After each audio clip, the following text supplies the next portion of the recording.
We're live. We're live with episode 191, but more importantly, it's our 4-year anniversary. Pretty crazy. 4 years. Yeah, 4 years since we dropped that first episode or two. Yeah. Under a slightly different name. Yeah. But our names Technically. have stayed the same. I'm Steven, you're Dan. That's true. Yeah. You're the dad, Same I'm the last names. son.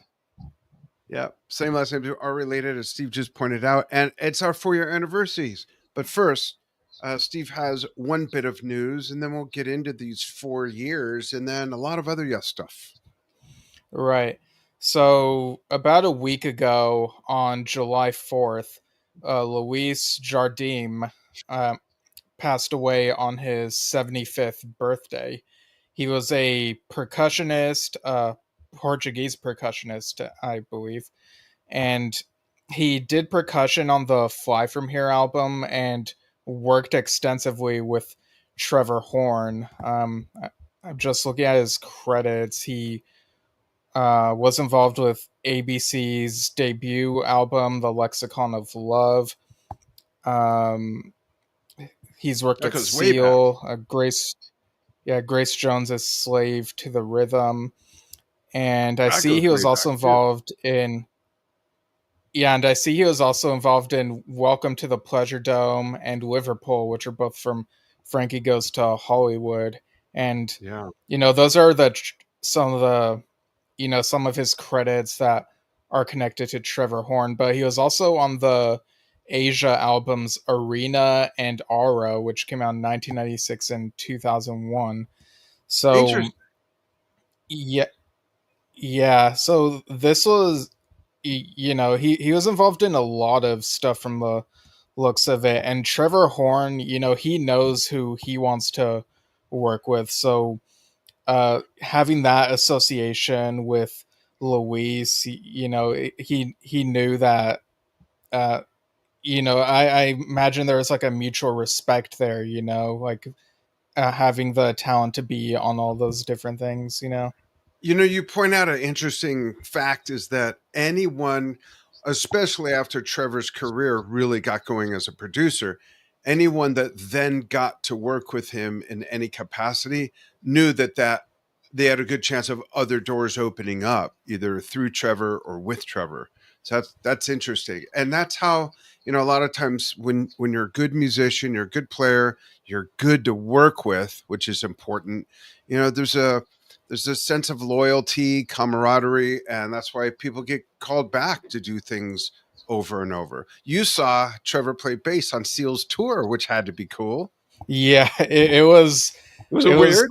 It was kind of unusual because he was the opener, it was billed as the Buggles, and then once it was Seal's set, he was basically Seal's backing band. But it was really cool, and that was 2 years ago. It was, wow, it's amazing. And I still think of like sometimes memories for me just age-wise get locked in my brain.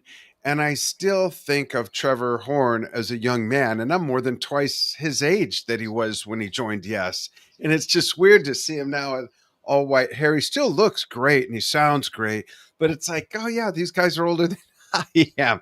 Same with our friend Trevor Rabin. Like, it's hard for me to get my head around the fact that he's over 70 now. It's just like, what? It's weird. Yeah, it is. But great work that he contributed to the Fly From Here album. You can hear it on there too. It stands out. It's not something that's buried in the background where you got like, well, where did he play? You can hear congas, bongos, some other things on there. But yeah, gone but not forgotten, Luis. Yeah. But yeah, so this is our 4-year anniversary show. So what are some moments that stand out to you? They could be from the past year since the last time we did one of these, or they could just be like in general, like what comes to mind? The first thing that always comes to mind is me pitching you the idea. Yeah, and I think that was 2 different phone calls that ended the same way. Like, yeah, we should do it. And yeah. And it's weird. There's one of those that I've said this before, of course, where very distinctively, I remember exactly where I was standing or pacing or moving around in my kitchen when we were talking, and I mentioned, "Hey, we should do this as a show. We talk about it all the time." And folks, it started. Oh, and chime in, folks. Let us know where you're watching from. If you've been with us for 2 weeks or all 4 years, let us know what you like about the show or what you want to see changed or whatever. But I, I it started out as a passion project, and it really still is. We've really not put effort into monetizing it or anything or turning it into a business other than there's a donate button on the Well, there used to be. there used to be, yeah. Yeah. And it's just something. And Steve and I, for those who don't know, Steve's the producer for Drum Talk TV. He's our chief operating officer. I'm the founder, CEO. We are so freaking busy that I love that we can make time for this. And we have no schedule for it. We don't do it every week or every day. We haven't done it in a while, actually. When was the last time we did it? The last time you and I were both on an episode, I think it might have been when we had Steve Hackett? Steve Hackett. Yeah. Yeah. And yeah, we talked with him about the Lamb Stands Up at the live Yeah. at the Royal Albert Hall, and that just came out today. So there you Yeah. go. It's a We, great sounding album, that it one. is. We've had some amazing guests, and that was never in my plan in the beginning. I never thought of that. I just thought we'd always talk about Yes. And then it expanded to the periphery of people who worked with Yes and the spin-offs of different projects. And then, invite the audience to chime in. But what really, other than pitching the idea, I think my favorite memory is the trip we made to San Francisco to do the Roger Dean, Freya Dean, respectively, documentary on the showing that they did. I mean, that was Yeah. fun and just such a great time together. For those who don't know, Steve and I live hundreds of miles apart. He's in SoCal, I'm in Arizona. It's not like we see each other all the time in person. Um, so that definitely is probably my biggest. How about you? Yeah. Thinking about even within the past year, one of the big things that happened was we finally managed to get John Anderson on the show. Yeah, And, we had tried a few different times, and it was, all a matter of timing, I guess. And we finally landed that, and he even previewed one of his demos that he said he'd like to use for a next potential album with the Band Geeks. on So our show. Yeah, he just hit yeah, play and said, "Listen to this." yeah. So that was quite a surprise, that one. And we've gotten some of the Band Geeks on here as well. Uh, John Lodge was another one that we'd wanted for a while, and we finally got him on within the last couple months. Yeah, I feel like there was a long stretch of time when, there's a huge gap between the last time we'd interviewed someone from the current lineup of Yes, but we finally got Billy on again yeah, back in May to talk about his solo tour. And it was just so cool how free flowing that convo was, and how he talked about what the next Yes album feels like. Like, it feels like being at home. He said something along those lines. So yeah. very much looking forward to that. That's true. Um, but yeah, like, we've had a lot of different people on, and we've had a lot of different topics to talk about. And we even had again, we were able to have Johnny Bruns on the show a Yeah, few months before his passing, and he's someone that we really wanted to get on because of all his different associations with people who've been in Yes and people who've played Yes music. So I'm glad we were able to have him tell his story. And exactly.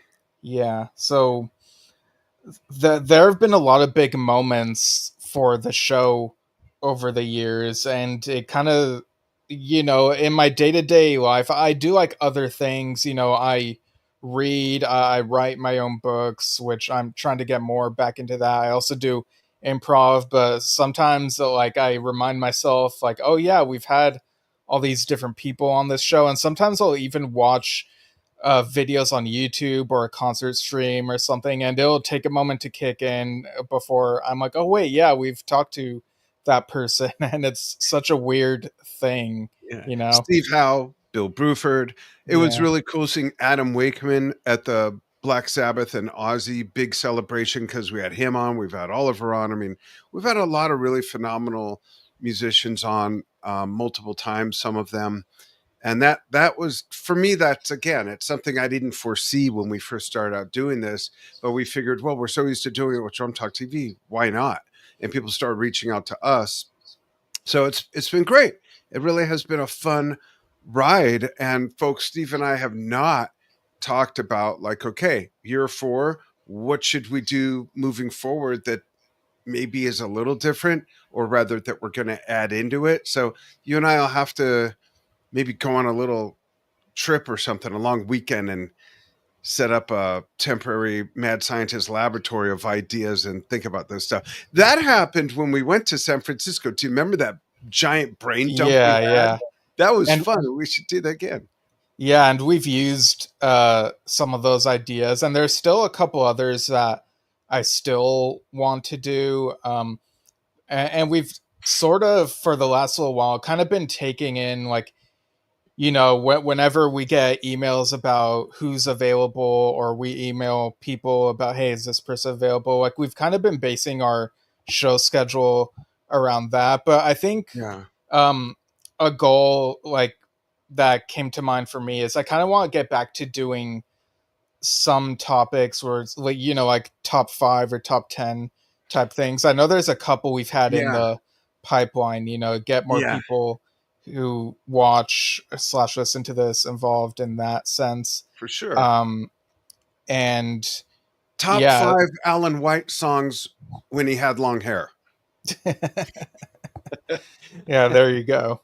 You know, some odd things that really make people think. You know what I mean? Yeah, like Top you could 5 get really songs. deep in the weeds with that Yeah, top specificity. 5 video songs where Chris is wearing fur, either on a coat or his boots or his bass strap. You know, there's just so many things. Speaking of Chris Squire, happy Yes. anniversary, Steve. Happy anniversary. Enja says happy anniversary too. Oh, thanks. Speaking of Chris, we got this. Yeah, the Prog Magazine issue 160. Yeah. So Wait, hold on. Oh, it's not in here. It's put it in a different trash bin. So Steve sent this to me, folks. He surprised me, and it came in a priority mail, big envelope. And I'm like, what is this from him? I'm feeling it. And it feels like what it is, a whole bunch of papers. So I thought, what's going on? Is he leaving Drum Talk TV? And this is a bunch of legal mumbo jumbo to make sure he gets what he's owed. Like, what is this? And I open it up, and there's Chris's beautiful face and a bunch of great articles. I'm still on the first one, written by our friend Stephen Lamb, who also has a great podcast. Highly recommend if you can find this, folks. Just from what Stephen Lamb doesn't have a podcast, but he's been on podcasts. Oh, that's what I mean. He's authored some of the books that are right there. They're right there. See them? They're right there. Yeah. Yes, in the 80s, and every album, every song, and the 90125 book. Yeah. Yeah. But there's some other stuff in here I want to read also. I won't spoil it, but the thing near the beginning about Ian Anderson. Oh, I don't think I read that one. I'm not going to read it yet, but I saw it. But there's some other stuff. But what I've read so far from Stephen Lamb's story is great. There's some new stuff in there. Our friend Sharon Chevin is mentioned in there. I didn't know about some of the stuff in there. We got to talk to her and have her on. Yeah, I didn't know that connection with Yes and Chris Squire was like that far back in the 90s. And she even mentioned that sometimes he would call at times that were not so ideal, which was pretty funny. And that just adds to the legend of Chris. Yeah. And, they talk a bit about, some of the people who have been in Yes talk a bit about his lateness, but always, yeah. There's also a bit from Richie, Castellano, talking about some of the technical aspects of Chris's playing. I thought that was really cool. Yeah. And something that kind of surprised me was Steve Hackett. I don't know if you read this part I yet, but didn't get he's that far yet. okay. But Well, go ahead. There's so, spoilers for everybody, including me, folks. So if you're going to get it, haven't read it, and you don't want a spoiler, just plug your ears for a moment. right. So Steve Hackett said that, um, he talked to Chris during the GTR days, and then the article then said, and somewhat later, Chris even asked Steve Hackett to if he'd like to join Yes. And so I was like, wait, when did this happen? This couldn't have Yeah. been GTR period. So I looked it up. I saw some other interview with, I think it was with the Domino Elf or something like that. And in that, Steve Hackett mentions that he was once asked to join Yes, but he was on the verge of doing his Genesis Revisited project. So Which I um, have and I love. Yeah. yeah, so I think that would have been during the sliver of time between Trevor Rabin leaving and before the remaining members of Yes are like, you know what, we should get Steve Howe and Rick Wakeman back. But Bef- yeah, yeah. Before the, Keys to Ascension. yeah, Yeah. he's just, well, so can you imagine? And I know the timelines don't match up, so don't bang on me for that. But can you imagine? Can you imagine? Can you imagine if, think of who's been asked: Alan White on drums, Chris Squire on bass, John Anderson on vocals, with Keith Emerson on keyboards and Steve Hackett on guitar. Can you Oh even yeah, like what a band? because Steve Howe asked Keith Emerson during the Yeah. before Relayer. Yeah. Yeah, I mean, no offense to any other lineup, but just the fact that there is that connection, and maybe in some other parallel universe, there's a Yes Tarkus out there or something. I mean, it's just crazy to think of those five people together as a band. Yeah, and the tank is like in Roger Dean style, like Oh some of my those god! mechanical things he's been Yeah, with. it called Twerk. Yeah. But yeah, there's that article and there's the other one where it's like top I think it's like top 30 songs featuring This Chris. Like one it's here. yeah, like it's different musicians sharing their favorite Chris related songs. A lot of them are Yes, but there's also Fish Out of Water stuff. And I also Yeah. like the postcards that came with You know, this. I was going to mention that these Yeah. here's the backside. They are indeed postcards, but like, who would actually use these? You know, like Yeah, they're like definitely who collector. wants to lose these? Yeah, they're Like I'm keeping collector's these, items for sure, but they are fitted out to be proper postcards. Yeah, and I know that some of the Prog Magazine stuff, articles can be found online, but this reminded me of how great the magazine layout is because you get really cool photos and um, Absolutely. there's other cool features as well. Other musicians and reviews and stuff. There's even a John Lodge concert recap or review. Um, it's like toward the back of this, and some really neat photos. There's even one with John Davison there.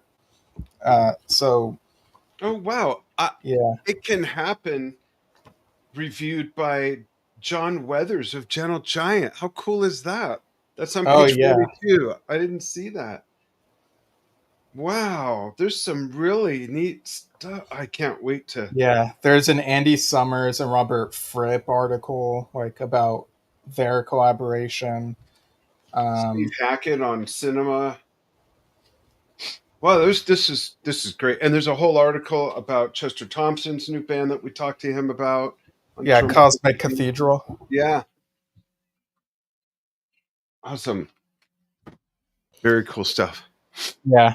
Sorry, I noticed that my mic was muted. What was the last thing you heard me mention before I like just now? Classic Cathedral. Oh, okay, so it wasn't muted for that long. Okay. Right. Yeah. But yeah, like I found this at Barnes and Noble. I'd been like calling up different places, being like, do you have this magazine? Do you have this magazine? And then finally, like on June 27th, on my way to I think it was an improv show. I found out which Barnes and Noble had it. It was like in Fullerton, I think, and they had 2 copies. So I was like, okay, one for me, one for Dad, and so I finally got that. Oh, wow. And you said it was in Britain? Wait, what? Oh, I thought you said the Barnes and Noble was in Britain where you No, in found. Fullerton. When Oh, did I Fuller. go to Britain recently? I thought when you were calling around, they said there's 2 copies in Britain. Fullerton sounded like Britain to me. Oh, I see. When Yeah. was I No. in Britain recently? Well, I appreciate you snagging those. And, where I live in the middle of nowhere, there isn't anywhere that would carry this. And I haven't been down to Phoenix. I live on the rim of a volcano, folks, 100 miles east of Phoenix. And I haven't been down there in like 2 or 3 weeks. So when I do, I might not even go into a place that would have this. So I'm so glad you found these. Yeah. Great. And speaking of reading materials, our other friend Kevin Morine, his book, The Tales from Topographic Oceans Listening Guide, is finally out. So Oh, nice. yeah, we gotta order that, read it, and try to get him on the show to talk For about it with sure. him. Yeah, Yeah. it's always fun to talk to Kevin about his works and Yeah. stuff. Yeah, very cool.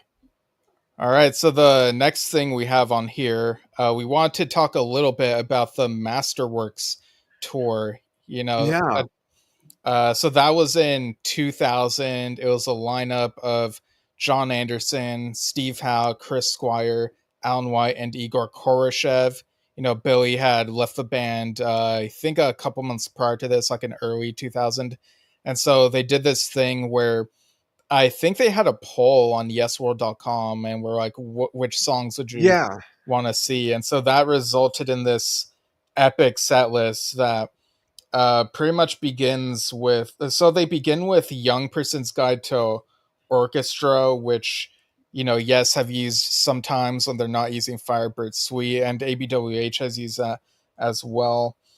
But yeah, they began with Close to the Edge, and then that was followed by Starship Trooper, The Gates of Delirium, Leaves of Green, Heart of the Sunrise, Ritual, I've Seen All Good People, and Roundabout. That's pretty much the typical set list for the tour. Yeah. Wait, Um, I'm sorry. Just want to jump in real quick because Dave Watkinson put in a very interesting comment here that the oh, magazine has 2 different covers, one for subscribers, one for retail, with Chris in his bedroom cover too. How interesting for the subscribers. That's very interesting. Thanks, Dave. yeah, Wow. that's I'd really love to cool. see what that looks like. Dave, if you have it, snap a photo and put it in the comments, please. I'd love to see it.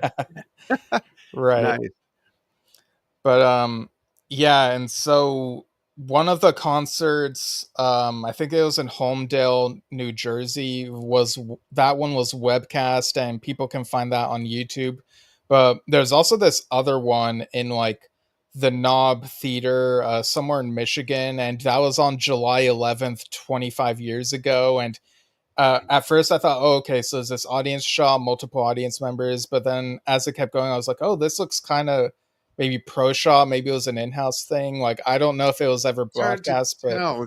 Yeah, the yeah. guy who posted it, I did watch that today in between everything else. And the guy who put it up on YouTube said, I directed this video, but I have a feeling what he did was he took different shots and put it together and somehow got a recording. And I'm just guessing. If you're watching, sir, and I'm wrong, you can call me out. I'm just guessing. But what bothered me was, at least unless I did something wrong, when I click on more on the description, it only showed 4 songs.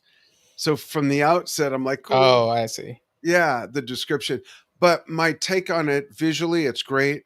Audio wise, it's very clean, but in some ways, it reminded me of the first iteration of Yes at QPR, because the keyboards and guitar are very high in the mix and it's very high end. You can't hear the bass drum or Chris very well on a lot of parts until like Ritual.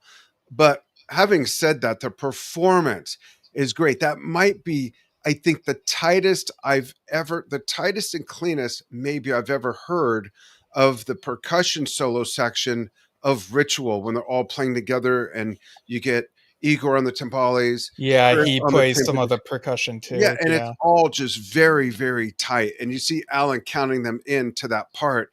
And then as it goes into like each thing, you can see Alan kind of like checking, like, are they going to get it? Please get it. Are they going to, because he knows what's going on. And Chris has played it for years, but it's a challenging thing, just like some of anything they do. But a rhythm that has a very long time signature, like in real Gates of Delirium, bam, bam, bam, bam, bam, bam, bam, bam, bam, bam. You gotta, and the drum part for that solo thing, when you got four guys doing the same thing, da da da da da da da da da da. There's so much room for error, and it's not like they practice it in the hotel room or anything. So it was really cool to see that, and it be so clean. I loved that. It was great. Yeah, something I noticed for Gates of Delirium, at least in the show that was webcast, is that the keyboard tones sound a little bit more, slightly more. I don't know how you describe it, glittery. Like it's Yeah, modern, more modern is kind of how it struck me. yeah, Glittery is and good though. yeah, and in that broadcast, it was kind of a sobering reminder. At one point, John says, "We're playing songs we haven't played in 25 years." And it's like, oh yeah, before this, they hadn't played Ritual and Gates since like 1976, and we kind of take it for granted now because of how accessible the videos are, and sometimes they've Exactly. dug those up. But um, yeah, and also in the Knob Theater show, there's a moment after Leaves of Green where John sings a bit of "In the Midnight Hour." It's Oh that, yeah. that Wilson Pickett tune that apparently they played at the first ever Yes show in Yeah. '68. So that was kind of a surprise there. But I saw that this tour had a couple California dates early on that summer. Yeah, I'm trying to Concord, remember. Yeah, Universal City, San you know, Bernardino. when Uh, was it in SoCal? Because I'm trying to remember why I missed it. I did not. This is one of the yeah. few Yes tours I did not see since 1978. I Okay. don't Yeah, I remember. was gonna ask if you saw it, but yeah, it was in June that year. But So um, June of 2000. Um, huh. yeah, but you were June able what? to catch basically some of that set list for the symphonic tour like a year later, basically. Oh, I saw the whole show at the Hollywood Bowl. Yeah. Yeah, which was amazing. That was great, especially John forgetting the lyrics and the orchestra and band stopping, Chris sliding over, leaning down in his ear, and then all of a sudden, without warning, John starts singing. So the orchestra conductor fires everybody up, and then the banjo. Very funny and cute moment, and a testament to how they could just, no matter what happens, they make it happen. But I did see that tour. But given that, what's the actual date in June, if you don't mind me asking, Uh, for the Masterwork? so Oh wait, so maybe so Universal City would have been June 23rd. That's my mom's birthday. Right, and Um, we were living in Ventura, yeah, 24th in San Bernardino, and I and wasn't going to go that far from Ventura. yeah, and Concord. I guess will be somewhat far too. So Yeah, yeah, huh. It was a weird time for me, so I'll yeah. chalk it up to that. Yeah, and it's funny that one of these shows reminded you one of these videos reminded me of QPR audio wise. I was gonna mention that the webcast one where the lighting is pretty dark and there's like the Yeah. colored lighting. It kind of reminded me of Yes songs in that sense, how Yeah, dark and mysterious it looked. I wish I agree. With all the technology today, why can't we get Yes songs visually remastered to where we can see what the F word is going on stage? It is so dark. It's just Yeah, so dark and archaic. I could take the archaicness of the lighting and the stage, but with more magma, more magnitude of the lighting and being able to see them, some of it's just hard to watch. But it is yeah, what it is because of that too, you know? yeah. Like it's got its charm. Yeah, absolutely. It's the second concert film I think I ever saw, because I saw The Song Remains the Same and Yes Songs the same night at the same theater. Yeah. And it was my two favorite bands. Really? They got a concert film out? Nothing's going to hold me back. How old was I when that showed? I was like 14, I think. 14, Yeah, 15. something like that. Yeah. Yeah. But yeah, that was an interesting tour set list wise. I loved that video from 25 years ago today. It was done very well. The playing is great. Like I said, Yeah, the lighting is pretty good. yeah, yeah. The mix is the mix is a little weird, but more than it's. I don't want to say tolerable because it sounds like you're putting up with it. Very, very acceptable. Very. It's good. Yeah, and I know that the fans shouldn't make all the decisions for the artist, but I do kind of wish that they would do a poll like this again, where it's like, hey, what songs do you want to hear? Like, I think that'd be kind of cool, but I don't know Well, how they would manage all of I that. have mixed feelings about that. So here's my caveat: if they were to do that, I would like them to be able to do that so that if they could segment their email list out to, presuming they have people in this age group, if let's just say 30% goes out to 18 to 24 and 25 to 34-year olds, and then 30% goes out to 35 to 55-year olds, and 30% to 65 and over. Otherwise, I think we'd end up with a similar list like you saw Mm. with Masterworks, other than maybe Owner of a Lonely Heart and Hearts thrown in. I'd like to see know that a mix of generations are contributing. Not that the younger folks aren't familiar or don't like Relayer. I just would like to see a different influence, if you will. Does that make sense? Plus all the material that's come out since then as well. Yeah, And like I'd want. I'm sorry, wait, I'll throw in one more thing. And a solo song from each artist that's in the band now. And if they don't have a solo album, kind of a more recognizable song from something they've done before. It's like Yeah, Glass Hammer. John could do Glass Hammer. I'm just throwing some different yeah, ideas out there to get something then that'd be cool. different. Yeah, I think for that sort of poll, maybe they could have a different question like, okay, which of these songs from this era would you like to hear? Which of the I songs from like this that. era? Yeah. I like that. Yeah. From 68 to 70 to 79, then from 80 to 99, then from 2000 forward, something like that. Yeah, something like that. Yeah. But yeah, okay. So next up on our list of There's more? topics. Yeah. So I've previously mentioned the release of the early broadcasts. So this was on musicglue.com from Bespoke Editions, and it's distributed by Gonzo, which released the Lost Broadcasts and Rock of the 70s and other Yes related things about 15-ish years ago from what I remember. So this includes the CD and DVD.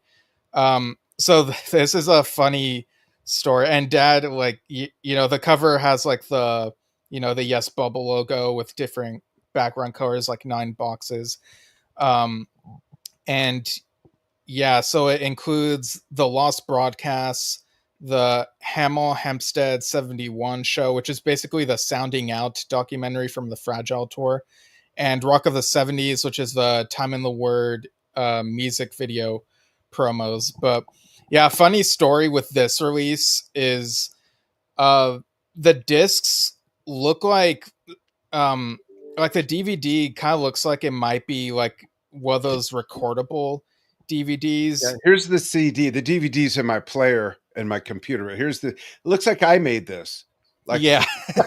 Yeah, so that could be yeah. like it's a pretty straightforward release. They perhaps could have done more with it, but it's pretty Yeah. straightforward. And no offense to Gonzo, but I did ask Steve because the sleeve is an insert. I asked Steve, "Is this a bootleg? Like, who made this?" Right. But it's great. It's great.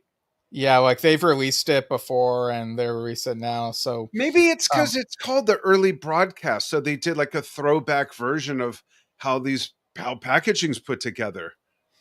yeah, I don't know, but I mean, it's um literally a paper sleeve in here, and there's I, no print like we do today on the discs.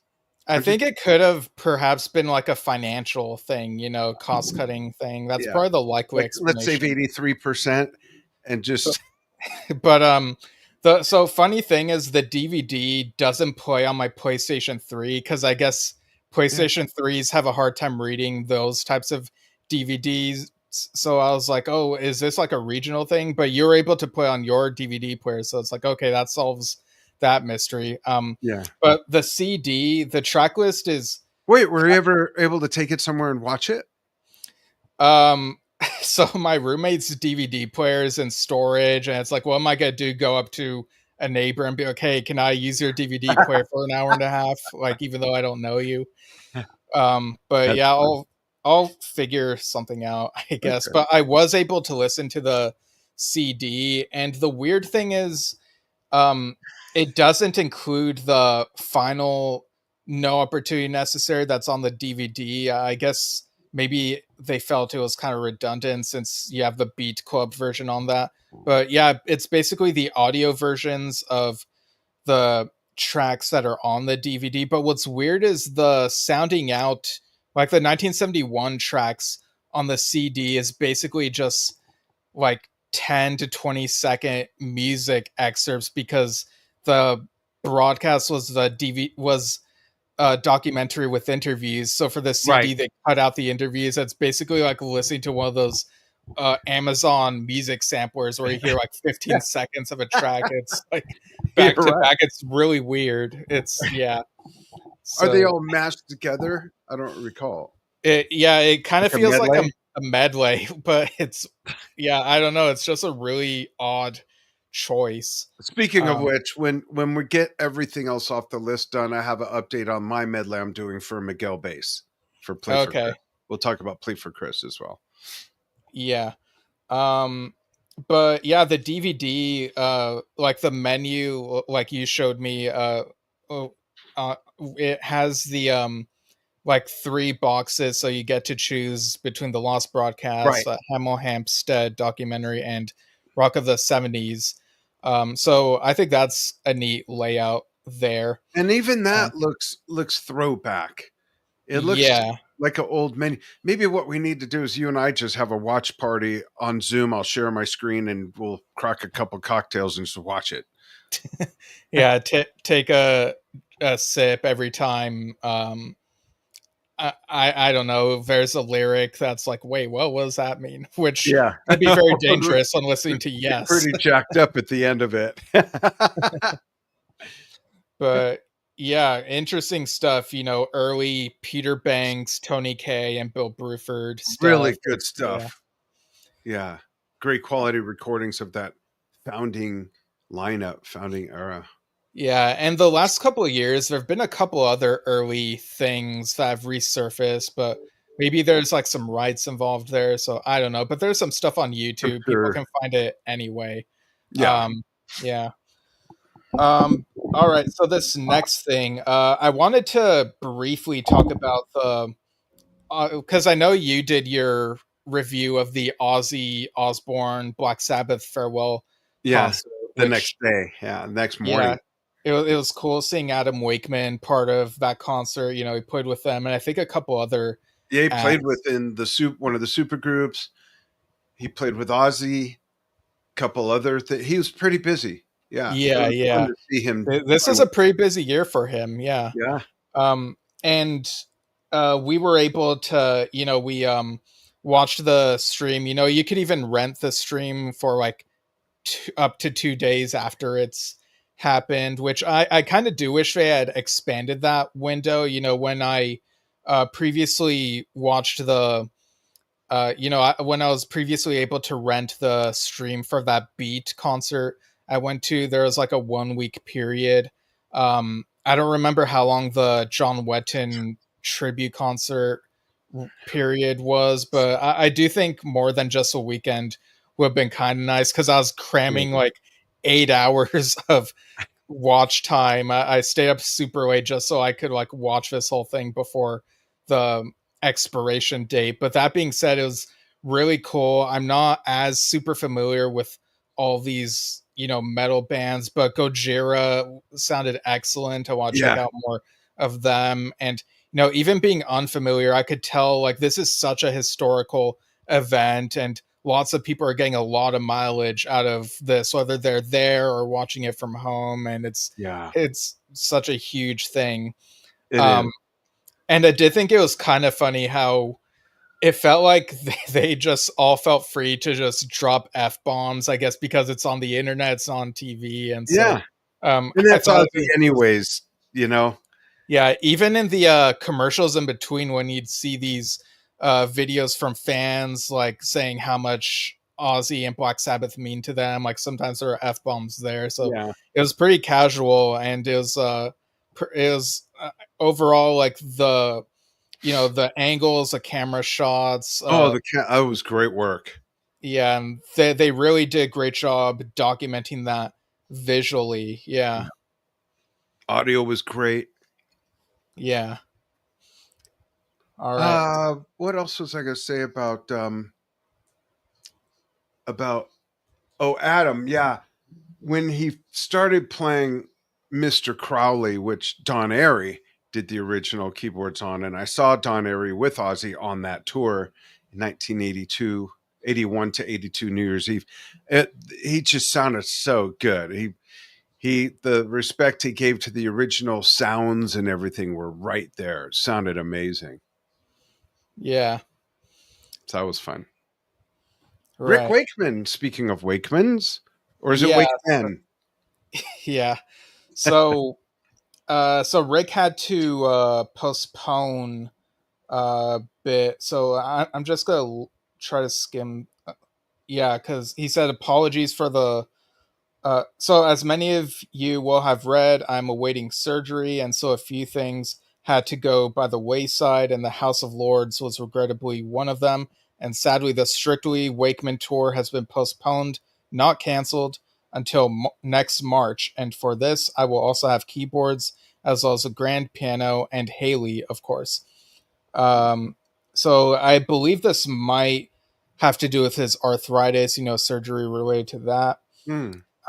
He also says July is very much a month of recording templates for the band to have in order to acquaint themselves with the new material for the return to the Red Planet, which is really taking shape. Um, and he also says, I go to Eric's studio and we laid down the basic tracks. Um, he mentions Adam Faulkner, Dave Calcahoon, and Lee Pomeroy. They're involved. Um, Great. and this will be a residential studio, and he'll be doing Oh. all his keyboard overdubs there too. Hmm. He says the album is turning out to be even more proggy than the Red Planet was, which sort of just happened. So that's pretty exciting. Yeah. Um, yeah, he's still been doing the myths and legends of Rick Wakeman, his own podcast. Yeah. Have you had a chance to listen to any episodes I of that? haven't. I need to check that out because I love listening to him tell stories. He's so funny. Yeah, I think you'll really dig it, like his humor. But on the most recent episode, he talked about times that he's met each of the Beatles, Oh, and he also talked a bit about the Yes's induction in the Rock and Roll Hall of Fame, and how it was a fun night, but there was also it was also some silly things that happened. There's a whole thing about who's gonna play bass. Air W wanted Lee Pomeroy, Yes wanted Billy Sherwood, and then they ended up with Geddy Lee playing on Roundabout and Steve Howe playing bass on Owner of a Lonely Heart. maybe And that's how they neutralized that whole argument. yeah, so and we've talked a bit about the things that could have been done better there, the Yeah. speeches and the time constraints and whatnot. Yeah. But he did mention how he said that if it were done today, I would have liked for it to be more of a union thing. Um, Mm. Get all the players, have the principals in front, perhaps. And yeah, I thought that was an interesting thing to imagine. Like, maybe you'd have Air W and Yes, and anyone else who's been in Yes. That would be an interesting Yeah, because thing. the thing is I know that on the surface, superficially, it's so easy to say, well, you can't include Patrick. He was only on one album. But when you look at that, how that album is revered, you have to have Patrick. You know what I mean? It's like that was such a landmark album that it's hard to leave. For me, I think I would not be upset if he got put in the Rock and Roll Hall of Fame with Yes, because of that era. Had the era ended with 1979 with Tormato and a pair of sessions, nothing came out of that, like in real life, that album is just so, it's right there with how iconic their style and all of that was, with From Close to the Edge through Tales, and of course Relay are sandwiched in between. How do you leave him out? Yeah, and I mean he was even in attendance, so they Ugh. could have like had him, get everyone who's there on stage. Yeah. But yeah, and he also mentioned that the induction also happened like too late in Yes's career. Like ideally, they should have done this when Peter Banks and Chris Squire were still around to Oh come yeah, amplify it. absolutely. Yeah. Absolutely. Um 100%.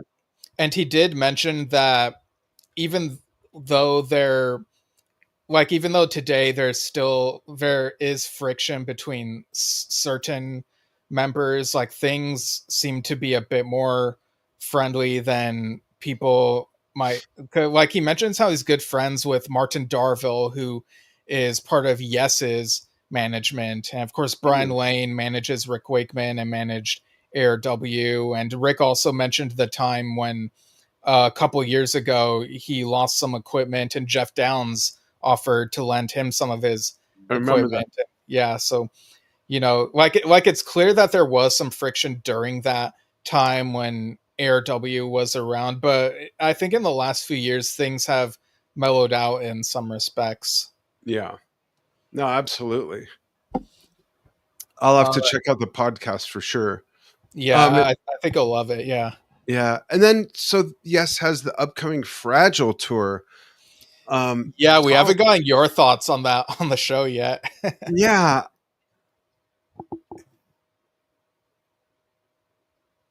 He's I'm thinking. formulating them on the spot because I've known we were going to talk about this, but that's there. It's got to be recognized. Correct me, anybody, if I'm wrong. Steve, you, anyone watching, listening, that's got to be their most pivotal album that did it for them. Has to be. We know that 90125 relaunched the career, but there would have been no career to relaunch without Fragile, without the entrance of Rick Wakeman, without doing what they did with Long Distance Run Around the Fish, Heart of the Sunrise, Roundabout. I mean, it's just so incredibly iconic. I just wonder, with everyone else on the album besides Steve, who's on the album, how daunting it is for them. Even people who have played Roundabout over and over. Anybody who's been in Yes has played Roundabout, right? Since it came out anyway. Yeah. So it's like, how I want to know, with the mixture of musicians now, is it going to sound like live Fragile with those five guys doing it, or is it going to sound like Fragile but live? Does that make sense? Like, how Yeah. much are they going to replicate the sounds and the production as opposed to just five guys getting up there and playing the songs? And I don't mean that disrespectfully. I think sonically is what I'm referring to. You know what I mean? Yeah, because they have done this before, like around a decade ago. On one of the Like albums tours. yeah, when Chris and Alan were still around, and then they also did it after Billy had joined again. So it's been a while since they've done this, and they were trying to replicate the album back then. I imagine they're gonna try to do that again here, and And um, I'm sorry, I just want to mention the biggest onus is on Jay and the sound of the drums, mm, because Steve was the guitar player. He's got the same guitars. Jeff, if he needed to, could sample the sounds. Those sounds are available on the keyboards if should he want to stay exactly true to the sounds. Billy, I've no doubt he'll be able to match the bass sound, but the drums, there's only one person that's ever sounded like Bruford, and that's Bruford. He's the only.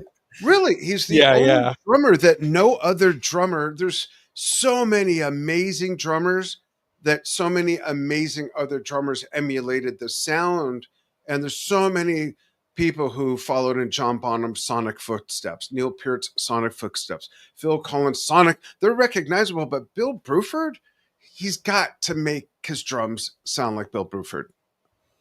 yeah, That's Jay. I hope we need to get Jay on. We need to have a talk. yeah. Have him on again. It's been a while. Yeah. But and he may say, no, you know what? We're making it our own. We're honoring the album. It's going to be a live And blowout. I And you're respect getting, that. Yeah, absolutely. But I want to know. I want to, want to yeah, know ahead of time. Like, we're getting cake, but what kind of cake? We know what the fragile frosting looks like. It's the Roger, but what's inside? yeah. But yeah, even though the set list isn't particularly as surprising as one would hope, I'm still gonna go, and I'm sure, as is the case with any Yes concert, even if it's a song I've heard time and time again, when I'm in the presence of them performing it, I can't help but tap my Yeah, feet to like move around to it and still have a good time. And absolutely. yeah, and I'm sure they're doing Fragile because I feel like they're probably trying to, this might surprise people, but there are people who go to Yes concerts and are like, okay, so who's the lineup right now? There are people who are not in the Yeah. know and maybe have a surface level The understand. average or less average music fan. Yeah, and Fragile and a couple of the other albums are more familiar to them. So I think maybe that's why albums like those are what are getting the focus, and maybe even like concert promoters or venues. I don't know if they have a say in it, but if they hear, oh, they're gonna play Fragile, this album that even the casual fans know, yeah, like let's promote the heck out of that. So But how I think many 20 or 25-year-olds do you think know that album? I feel like it's probably That are even casual Yes fans is what I yeah. mean. Well, people in their 20s know roundabout some of them is thanks to an anime that it's appeared in, some of it is to do But with how it I'll appearing in drill School let of me drill Rock. down further, Steve. How many that are no that how many that are aware of Roundabout that don't own 90125 but have heard that think maybe it's on that album? Like, how many of them really know where that album sits in the legendary catalog of such legendary music? And I know I keep drilling down deeper, Yeah, but and it's almost rhetorical in a way, but it's not meant to be in a rude I way. mean, But I would like to know that data if there was a way. Like, I want to know like what percentage of Yes concert goers are more casual, what percentage are like the third ones like generation, us who want more deep cuts, and yeah, the generational aspects as well. yeah, So yeah, I don't know. I don't know. huh? And I wonder, I don't know. Is the tour schedule is not out yet? Is it, or is it? Yeah, it is. Yeah, It is. they're touring the U.S. from October to November. I don't care about that. Are they coming near you or near me? Yeah, so near me, they have a show at the YouTube Theater in November. Where's Uh, that? It's in Los it's Angeles, right? yeah, and it's actually the day before Steve Hackett show that I'm also gonna go to. So At that's the gonna be a same cool. place? No, they're playing. Steve Hackett's band is playing at the Orpheum, so a different Okay. venue. I gotta Um, find out if my tickets are going to be honored from the Steve Hackett show that didn't happen when he got sick at the show. yeah, you should. Yeah, We- we'll We'll try to talk figure about that that. out. Maybe you help Yeah. me look into that. And then where are they playing in Arizona? So Yes are playing at Mesa, Arizona on Oh, November 11th. Mesa Art Center. Yeah. That's a great venue. That's where I did the Billy Cobham documentaries. Oh, cool. Yeah, Yeah. that's a great venue. Yeah. All right. Look So at Dave's the yes 80-20 rule, I guess. Yeah. And what's the 80 and what's the 20 is the question. And I don't know.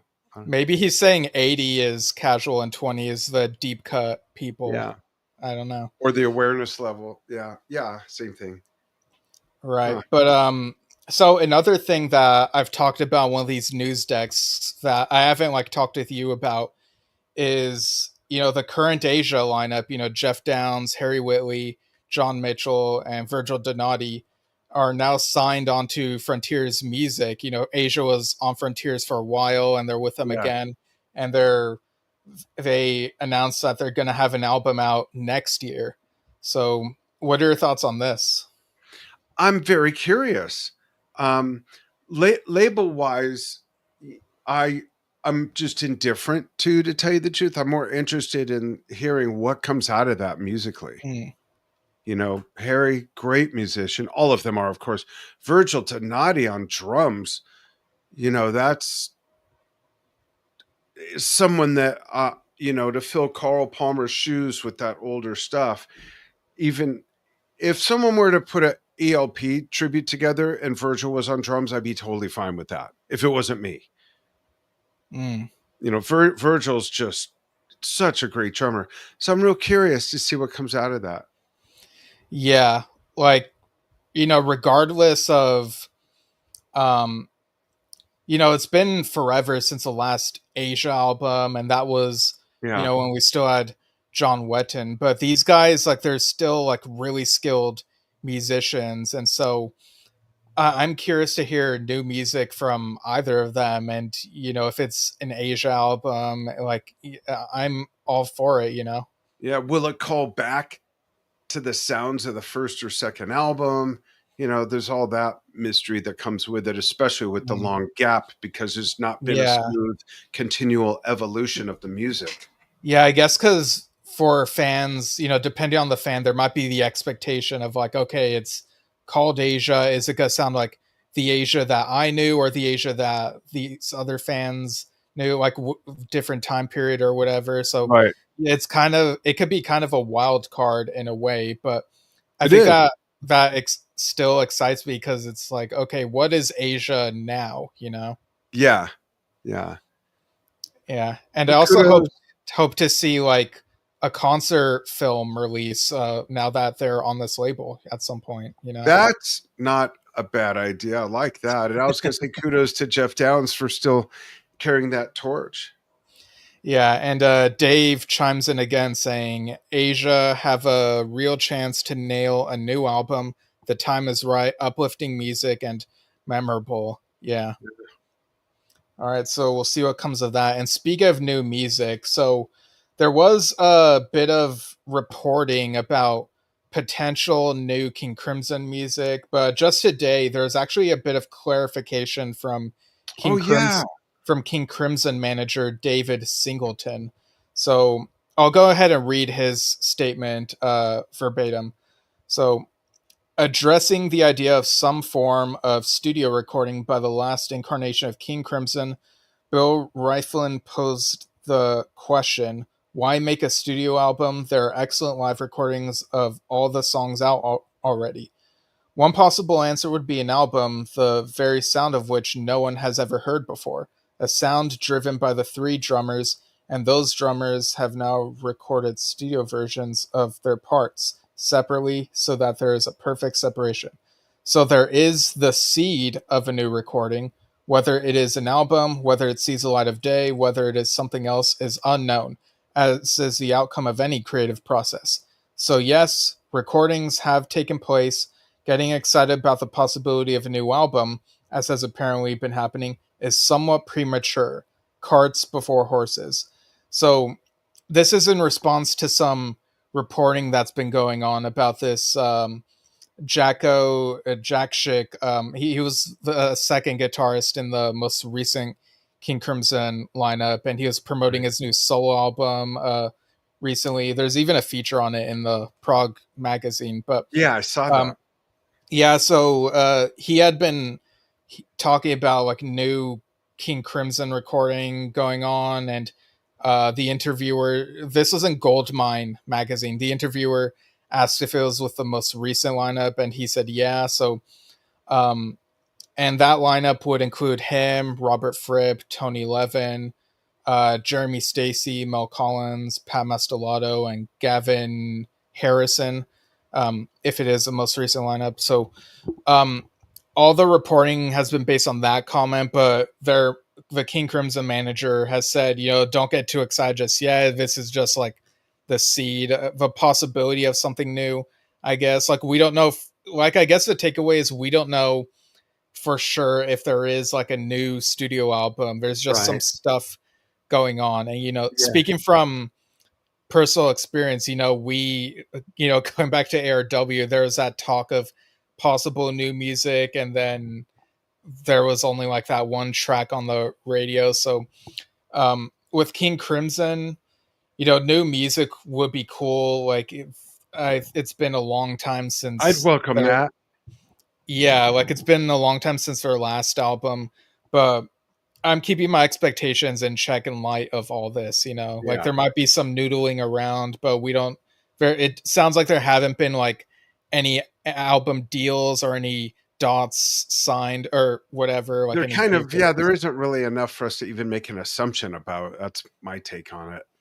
Yeah, but yeah. So I've exhausted my thoughts on that. Did you have anything else to add, or is that pretty much No, it? other than I wonder, like I think Gavin's still on tour, but I'd love to get Gavin on and touch on that, not make the interview about that, but touch on that on another Drum Talk TV interview. He's one of the most interviewed players, I think, in our 12 years.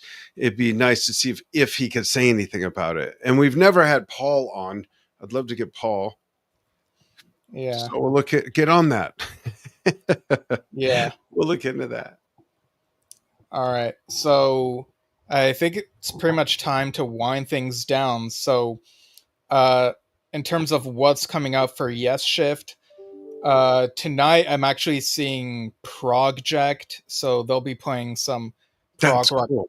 classics. I'm sure I'm seeing them in San Pedro, and I'm also seeing Stickmen at the Baked Potato on Sunday. Although I got Oh, an wow. email recently, and Tony Levin, someone else is subbing for him. So I'm glad I Oh, read. I'm glad I read that email because I would have been like, "Wait, why isn't Tony here?" But yeah. yeah, I'm not. Darn.